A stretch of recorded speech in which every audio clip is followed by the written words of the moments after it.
Hello and welcome today to the Sacred Self podcast. I'm very excited to have a fellow friend and practitioner here with me today. Her name is Brooke Benicosa. I'd like to tell you a little bit about her. She is a dedicated nurse and psychosomatic practitioner for nearly 2 decades now. She has experience helping patients and clients reconnect with their bodies and emotions. She specializes in shamanic and somatic healing techniques that combine a deep understanding of emotional anatomy with personalized, compassionate care to facilitate trauma release and holistic well-being. After embarking on her journey as a medicine woman, she discovered the profound importance of self-healing, and she is passionate about guiding others towards empowerment as well, rather than merely addressing symptoms with numerous prescriptions and temporary solutions. She was guided to delve deeper into why people don't heal. She is a true medicine woman. So welcome, Brooke. So nice to have you today. Well, thank you so much for having me, Christy. Yeah, I'm excited to share you with people because your experience is a little different coming from nursing and then going into somatic work and shamanic work. Could you tell us a little bit about that journey and what made you decide to go into alternative healing in the first place? I think it started like right after I got out of college. I remember my first job as a registered nurse was at a nursing home, and you would have probably 25 patients to one nurse, and I would be there a 12-hour shift, and I would be passing out medications the whole time. And I just remembered, is this what I just went to college for, is to be like a glorified drug dealer? And I was just like, this isn't helping people. This is just managing symptoms. And so I was really depressed for a while after being a nurse. So I'd switch around a lot and go to different jobs. And just our healthcare is not geared to get to the root cause of the issue, because part of it is a business and part of it is making money. So I just remember it being really sad. And then I remember there was like a really big moment that always stuck out to me. I remember I was working at Brigham City Hospital at the time. It's a pretty small community hospital. And this lady came into the ER for abdominal pain. And I knew in my intuition, and this was even before I knew anything about psychosomatics or anything, like I was pretty new in my journey at that point. And in my intuition, I knew that she had anxiety. I was like, she has anxiety. This is what's causing her stomach pain. And they took her in and they did an exploratory surgery where they cut her all the way open. They took out all of her guts. They were like looking around to see if anything was wrong. And then they put her guts back in, they sewed her back up. And when you take out the bowels out of your stomach, it paralyzes them. So she had a bowel obstruction, and she had to get surgery on a bowel obstruction. And then she was in the hospital for almost a month, and she got pneumonia and all these other complications for something that was anxiety. Not diminishing anxiety, you just treat it completely different besides cutting a person all the way open. And that for me, I was like, this is not my path. Like that was a really big turning point for me, of just seeing this poor lady go through all of that for anxiety.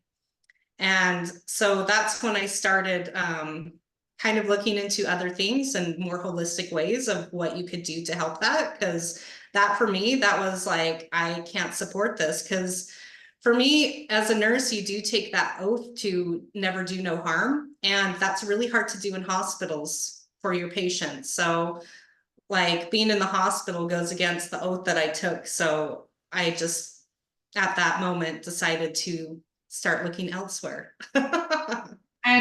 And as you looked elsewhere, what were you drawn to? I think the first thing I was drawn to was really the martial arts that I took.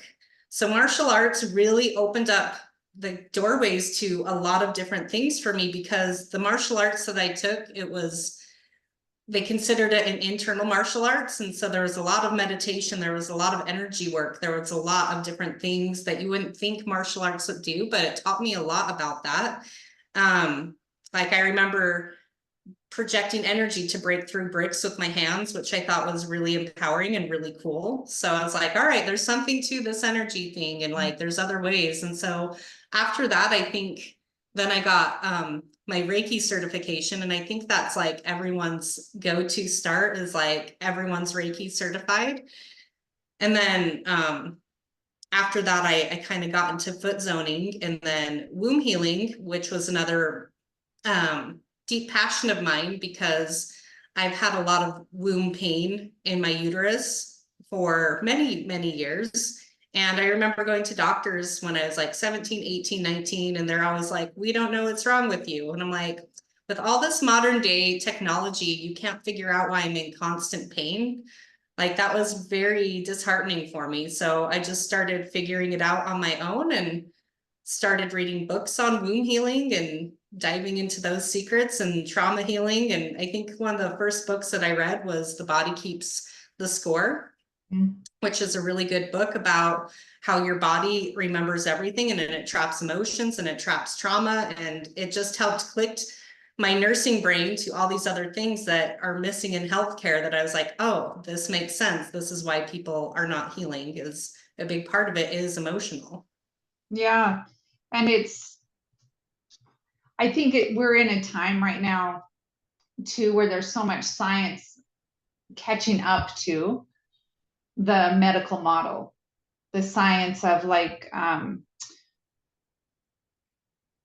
the woman who wrote Molecules of Emotion, her name just went out of my brain, but she was one of the first pioneers to start to connect that emotions can store in the body and that they can make us sick. Candace Pert, that's her name. And Dr. Gabor Mate is doing so much for the development and understanding of how trauma stores in the tissue, and that the cellular memory is so important to address to get some of the pain to go away. And it's, as a nurse, I'm sure that you're excited about that too, because I think the integration is starting to happen. It's taking a little bit of time, however, and it's not so crazy sounding anymore, that, you know, the experiences that we've had would show up in our bodies in a physical way. They can create a lot of pain, they can create anxiety and depression. However it manifests, every body is different, every psyche is different. But I do believe that the path to healing has many, many windows in it. And today we are going to talk about the somatic window and how that has helped you, Brooke, but also as a practitioner, how have you noticed the healing that people are having to reconnect with their bodies? Well, a lot of my clients, the people that I work with who have chronic diseases, that's usually linked to the repression of emotions in the body, and they don't know how to connect with that. So like one of my clients I had this week, he has a long history of pretty chronic illnesses, and he's been going to doctors for a long time and never getting relief. And he's been working with me pretty consistently for about a year, and like his inflammation is going down in his body. He is getting less brain fog. He's getting less intrusive thoughts. Like everything is started, like it hasn't been easy for him because he's had to feel, which is like the hard part. He's like, oh my gosh, I don't know how to feel all this sadness. And that's the beautiful part of doing it with someone who can hold the space for you, because it's not so overwhelming when you can do it in a session with someone there. But he's had a lot of really big ahas and a lot of big changes. And like now he can actually have emotions come up and he doesn't shove them down anymore, which I think is a big part of helping the chronic diseases start to dissipate, is the repression. Because when I think of chronic diseases, there's, from what I've learned in somatics, there's specific emotions that go with each type of chronic disease. And And when you're repressing something, your body has to hold on to it and clenches it so tightly that there's no room for any new blood flow, any new oxygen, and that just builds up toxins in the body. And that can be a big part of it too, of just like your body is constantly holding and clenching. And like his posture has changed, and there's so many different things about that has changed for him. And it's just really beautiful, because what somatic does is it teaches you how to be in your body, and it teaches you how to feel without wanting to disassociate or check out. And that's something that I don't think a lot of us learn in childhood anymore. I think it's coming back now, but from when I was a kid, I don't think our parents really told us how to emotionally regulate ourselves. Because usually as a kid, you know, oh, you're angry, you're crying, go to your room. And that's just teaching you to repress from such a young age. Like, oh, go to your room if you're going to be angry. Like, we don't want that here. And that's like kind of where it starts, of that devalidation of shoving down emotions. Yeah, and what I've noticed with that, Brooke, is over time that compounds. And when there's a shutdown, it can show up in the strangest parts of the body. It can show up in an organ. It can show up in headaches. It can show up in insomnia, different types of ways to try to get our attention and pay attention to the pain, to pay attention to that part of us that maybe we can't feel, because that's its own piece, like you were talking about being embodied. And some people literally, when I see them as a practitioner as well, they can't feel my hand on their body. And what I'm hearing you say is, as he started to feel in a safe way and connect, his body, the intelligence of his body is healing. Mm-hmm. Yeah. Because it's like it's giving it a reboot, the computer a reboot. And it knows how to heal. Mm-hmm. It knows how to navigate as we bring awareness to what has been shut off or what isn't working anymore. Which is, I think our bodies are the most intelligent technology. Yeah, it's a technology that we still don't know a lot about, and we're still learning about. And it's funny because like the logical mind doesn't understand all of the body. Like doctors still don't know what makes your heart beat, and doctors still don't know what puts you into labor. So it's like there are these very intelligent things that logic just doesn't get. And that's like, in a day and age where we glorify logic and we forget the rest, it's important to remember we still don't know what makes our heart beat. Doctors have no idea what makes that spark. And I think that's a beautiful thing, to not know it all. I know for me, the older I get, the more I realize how much I don't know. Because yeah, there's such a vast amount of information in our bodies, and that divine intelligence that exists within us and around us is very humbling. Mm-hmm. For me anyway. For me it is. Absolutely. Yeah. And I wanted to talk to you about your psychosomatic training. So just so people understand, I'm a psychosomatic teacher and practitioner. And I had you come to one of the courses a while ago, and you were already well versed in your nursing and somatic training and Qigong and reflexology. You have all these different modalities. Could you share with us how learning about psychosomatics enhanced or changed the way you approached a client? It changed the way I approach clients, because that class, even though we didn't do any body work, was so deeply healing for myself. It allowed me to access parts of myself that I would have never felt safe to access or have known to have accessed before. And I think that as like a practitioner, the deeper that you can go with yourself, you can just hold a deeper space for your clients. And it really taught me how to actually hold space for clients and what that means. Even though unknowingly I've been doing it my whole life, it just, the more that you have the knowledge to do something, the better you can show up in a way of just being that presence and letting it unlock certain things in me. It's automatically going to unlock things for my clients, and just recognizing patterns, I think, was a big part. So it was recognizing patterns within myself that I didn't want to see, and I saw them anyways.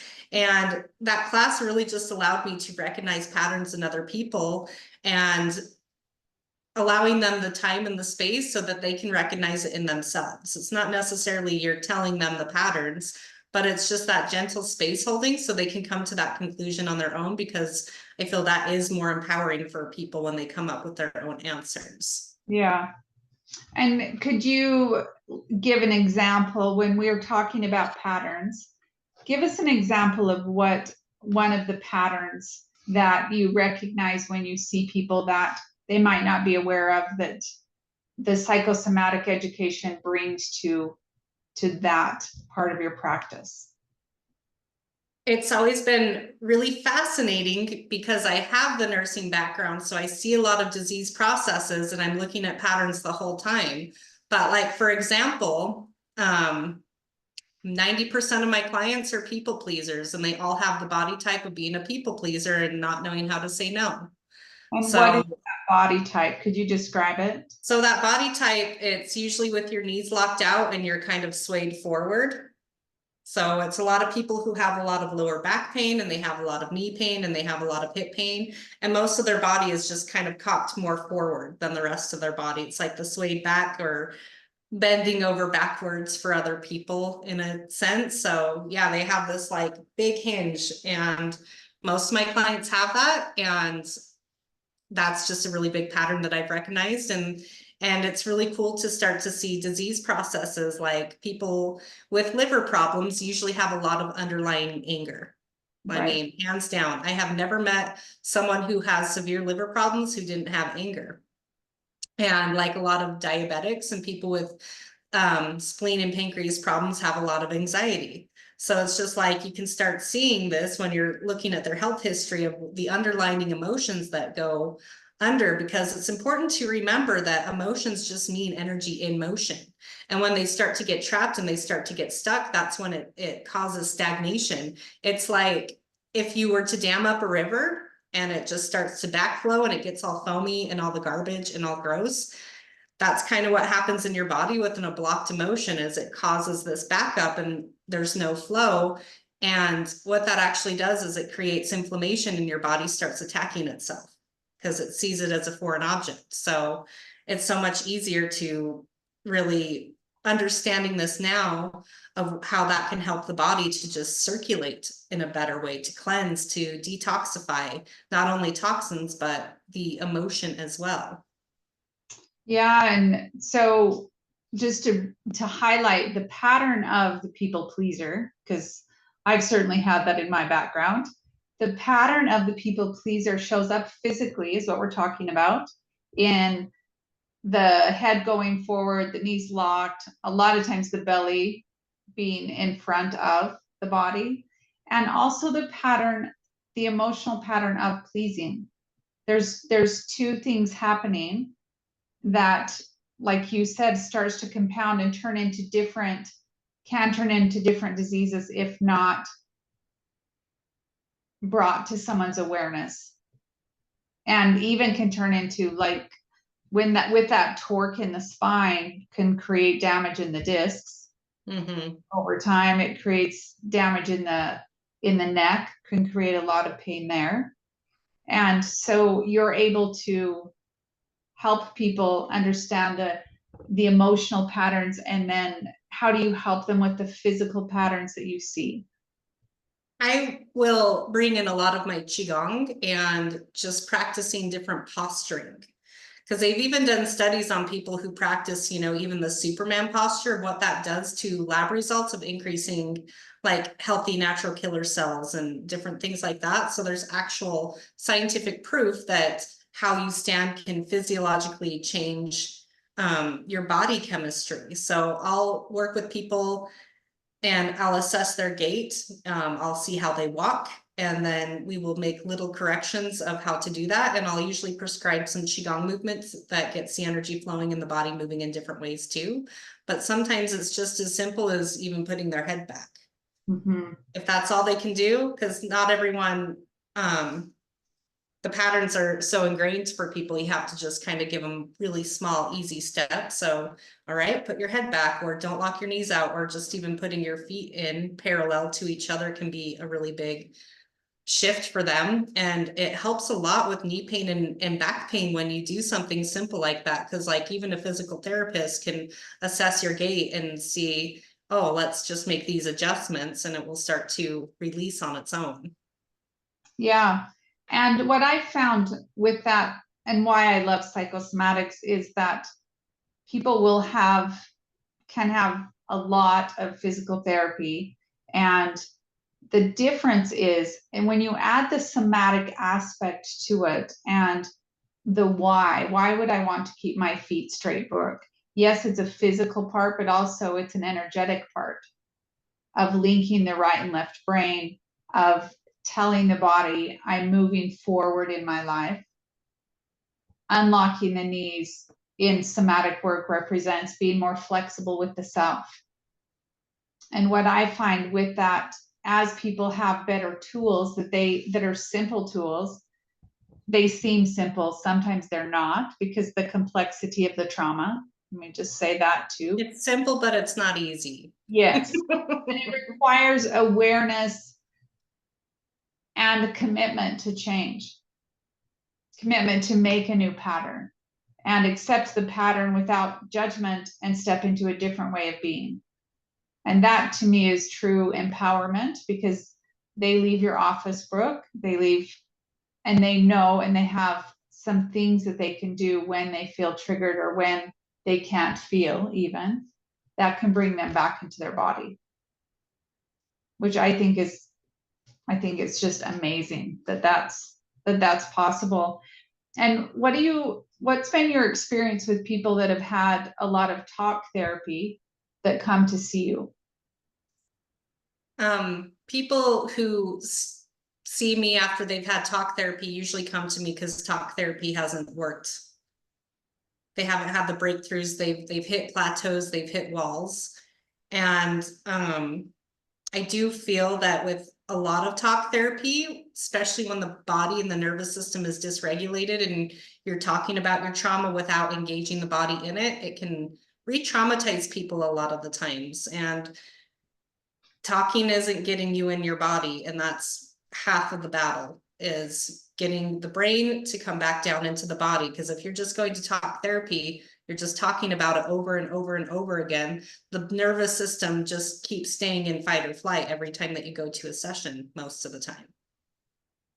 And so what have you noticed for you? Do you have any clients that come to your mind that you've worked with that have done, sometimes people have done years of talk therapy and then they did some somatic work.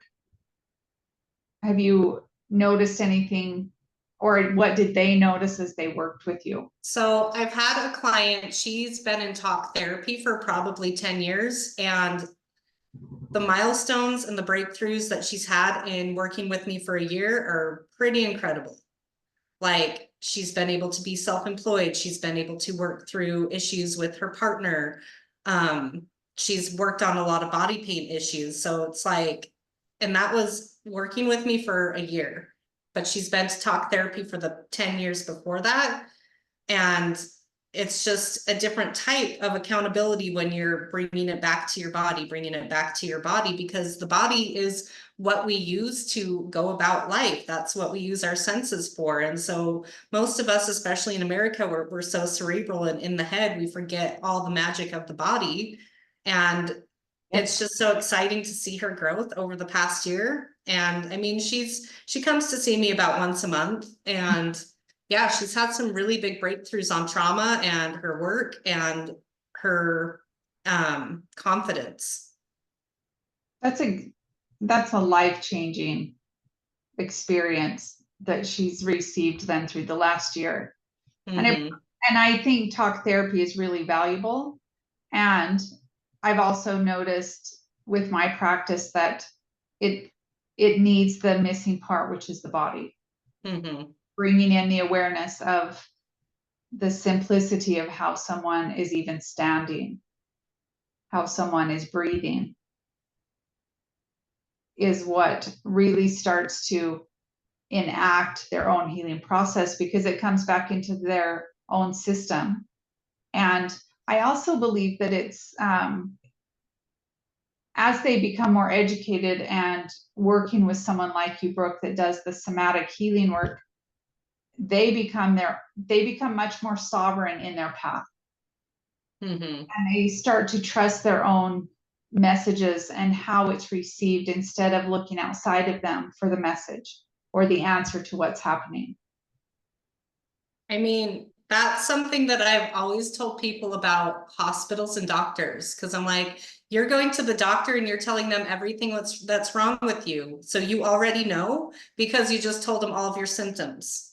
Like, you know, and doctors will just Google things. So it's like, give yourself some of the power and be like, oh, I do know what's wrong with me because I just listed all my symptoms. So it's like, I think that's why I am so passionate about somatics, because I think it gives people their power back and it gives them their voice back, which I think healthcare in this day and age kind of takes that away, because, oh, I need to see the doctor for this and this and this and this and this and this and this. But it's like, you already know, you just aren't tuning in to really listen. Yeah. And I think that's where psychosomatic education is so valuable, because it teaches you how to notice your patterns physically, how to notice your patterns thinking, and then what does that produce? And that's what can begin to change. And so another question I wanted to ask you, Brooke, is as a practitioner, even as a nurse, what would you recommend for other practitioners in whatever capacity that is, around educating themselves with somatic therapy? I think in that sense, knowledge is power. And like, even if a talk therapist could learn how to read someone's face and breathing patterns, they could really make some big breakthroughs with people, of just seeing the patterns of their face can tell you a lot about their history or their inner world and their outer world, and what's really going on, of what's they're telling you, what's they're not telling you, and how their body is, and how you can open their body up to just allow them to connect deeper. And like, my one client, she's 85 and she sees me instead of a massage therapist now. And I don't do massage therapy. I do somatic work. She says she gets more relief from coming to me for pain versus the massage. And I think if massage therapists could really take this course and learn the knowledge of just little subtle things, of even having that awareness when you're doing the massage, it makes it so much more potent. Not even necessarily saying that you have to engage with your client during that practice, but even you having that knowledge, it unwinds things naturally just for them by you having that and having it within you. And I think like, a lot of people could benefit from that. Like, oh man, if doctors took this class, Christy, it'll be such a game changer for like our healthcare if doctors knew this. But like, most doctors just think it's just so abstract that they wouldn't even look at it. Not all of them. I don't want to say all category, but yeah, I think a lot of people could benefit of just having this information in their, their pocket. Well, you never see people the same way again after you learn how to look at a face and understand the structure of the face and the soft tissue in the body. You have such a different level of connection with people, because you see them in through a different lens, instead of just what your lens has been, which I think is extremely helpful. And the other thing I wanted to talk about, Brooke, is plant medicine.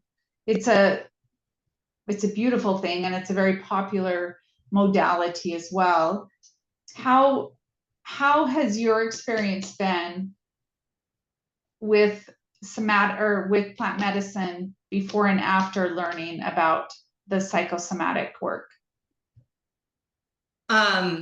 I think somatics can bring so much power to plant medicine, because I think people are in this bubble that plant medicine is like so new and exciting. People think it's a cure-all, which is the problem with our society, is they think it's just another quick fix and another quick pill, and that it just fixes things like that. And plant medicine you can also use to disassociate and not be in your body as well. So it's really important to have somatics with it, not during, separate sessions if you're doing plant medicine, to have somatics with it, because it helps you integrate it, because integrating it is getting into your body, right? Because the patterns are in the body. The plant medicine is just a teacher too.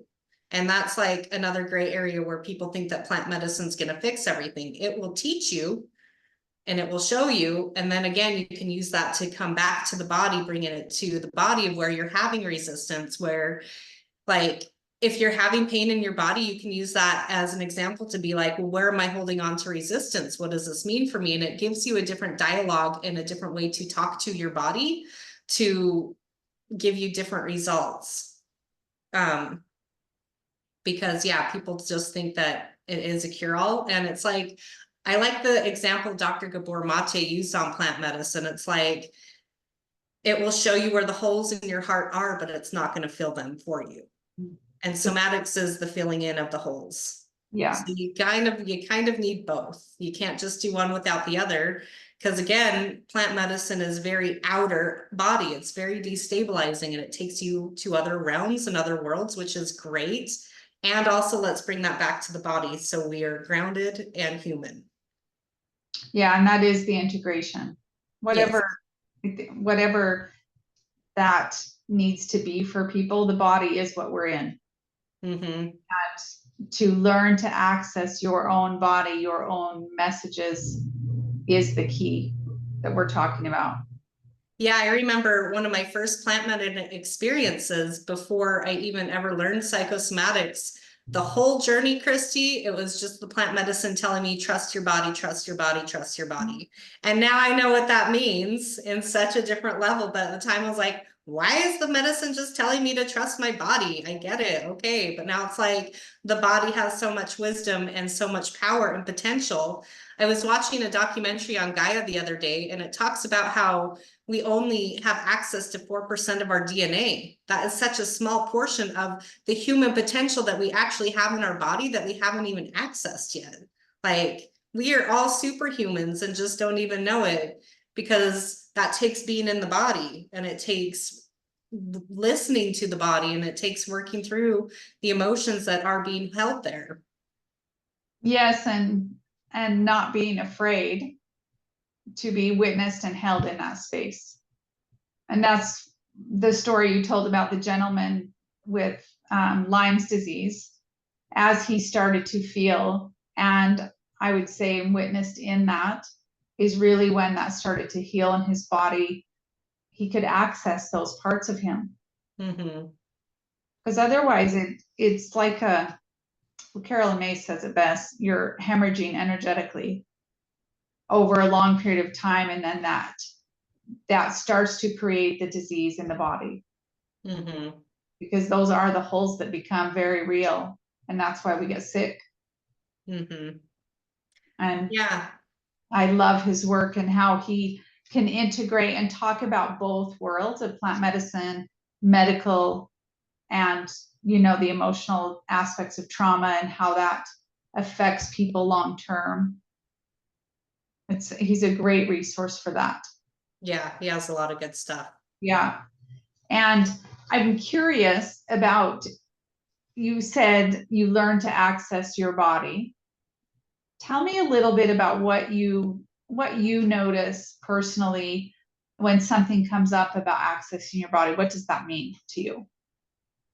Well, I think because of my own trauma, I've been very disassociated from my body. And even like with martial arts, like all these steps that I've been doing to get back into my body, like somatics really got me back into my body, and your body will talk to you, and it will tell you things, and it has so much power in it that I never really noticed until, I started doing my own somatic work on myself, of like how shut down I was. But your body is amazing. And even breathing into your heart to slow your heart rate down, or breath work and different things like that to override certain things in your body. It's just a different type of wisdom that you have access to. Like there's the logic of the brain, which is great, and then there's the wisdom of the body. And when you can integrate those two, it's such a beautiful thing. And it really is like a superpower of just like trust the body, learning how to trust the body. And there is no trust is the hard thing, because it's like faith. It's you're just kind of going in blindly, like, okay, body, what are we doing here? And what I love about that is it's like cancer, when you have cancer or something, your body will tell you years before. We've just been trained not to listen to those whispers, because it's not like, hey, Brooke, like tapping you on the shoulder, like, hey, I need to get your attention. It's a very subtle quiver, or something so subtle we miss it. And then people are like, oh, I have full-blown cancer now. How did I not see this coming? And it's just like, well, your body was telling you the whole time. You just weren't listening. So the body will scream to get your attention until you start. And sometimes that's all it needs. Like, that's one thing that I learned with like the pain in my uterus, is it just wanted me to be present. I didn't need to do anything drastic. Being present with my body was the medicine that I needed, and the pain just immediately went away when it's like, oh, I just wanted you to see me. Just wanted you to be here. And that's a big part. And I also want to acknowledge that the work that you've done to be present and to be here is part of that as well. Because sometimes it sounds so extremely simple when there's been trauma, and on whatever level that is, to be present. And as you've done all of those therapies and learning, that's really what brings you to that space, to allow that to be and allow the feelings to come and shift the patterns that you've been holding, like not being present and not paying attention. I think most of us learn the hard way when it comes to paying attention to those messages, because the body will stop us from eventually from doing those patterns, because it has to get us to pay attention in a different way. So there again, very intelligent. And so Brooke, how can people get a hold of you, and what type, like what could they expect when they come see you? Tell me that first, so I can what can I expect in a session for my first visit with you? I usually will have people fill out paperwork and a questionnaire, and that way I can see their background, their history, what medications they're on, because that can just guide me to where I put my intention during the session. And every session looks different. I don't know whatever is going to come up. I am open for whatever your body wants to tell me, and whatever happens. I use all of my tools. So sometimes I use shamanic drumming, sometimes I'll use sound bowls, sometimes I'll use qigong or breath work and sound toning with your own voice. Toning is a really good thing. So I just kind of pick and choose whatever is needed for that client in the moment. So each one can look pretty different, but yeah. So I just will pull in from all my tools and all the knowledge that I have over the years and put it into one session of whatever is needed. So, and people can check out my website. It's brookebenencosa.com. So that's where you guys can get a better description of all the other services that I offer. And yeah, people want to come to Sweat Lodge, then they can email me. So you also do Sweat Lodge? Yes, it's one of my favorite things that I do. I love it. Tell me a little bit more about that, Brooke. So Sweat Lodge, it represents the womb of Mother Earth, and it represents birth and death. So you're going in to let die what is no longer serving you, and that can be fear, that can be thoughts, that can also be somatically releasing from the body of physical pain. There's teachers that I've learned from that will help people who have cancer. They'll do sweats every week while they're getting chemo treatments and things like that, because it's purification, and it purifies the body, mind, and soul. And I learned from a beautiful teacher who was taught down in New Mexico, and I do want to point out that like every culture has a type of sweat lodge, like even Celtic people, even people like the Vikings had sweat baths. So every type of culture has this type of womb or this cleansing, this purification. So I just got really blessed from my teacher who taught me, and I love doing it. I do it twice a month on my property in Huntsville, and I think it's really powerful for people. Property, I might say. It's very, I love the property that you're on because it's quiet, it's unplugged from the city, and the nature around it is just beautiful. And I've been to one of your sweat lodges, and it's definitely an experience. What I experienced was quite a bit of emotional release, and it's super challenging. And that's part of it. Is for me, that was part of that trusting to stay in the space and continue to regulate my system so it could release. And yeah, that was an experience, Brooke, and a really beautiful one. You hold a very sacred space. Thank you. Yeah, very sacred space. So thank you for joining me today, Brooke. I love that. I love that you're in my life and that people can have access to you to continue their healing journey. Because I think most of us are always moving towards healing in one capacity or another. And it's so important to find people that have done their own work and continue to do it, that they can go see and hopefully see regularly for a while. So thank you, Brooke. Well, thank you, Christy, and thank you for taking me under your wing. I've just gotten so much out of learning from you, and all the wisdom that you have in the space that you hold has just been such a delight and such a game changer for my practice and everything that I do. So thank you. Thank you. I appreciate that, Brooke. And we'll have all of Brooke's information in the links below, and you can get a hold of her and go see her. She's a rare, I would say a very rare find because of her nursing experience. She's worked with hospice for a while, and she has many modalities under her belt that she can bring in for a session to really help you in wherever you're at. So thank you for listening today.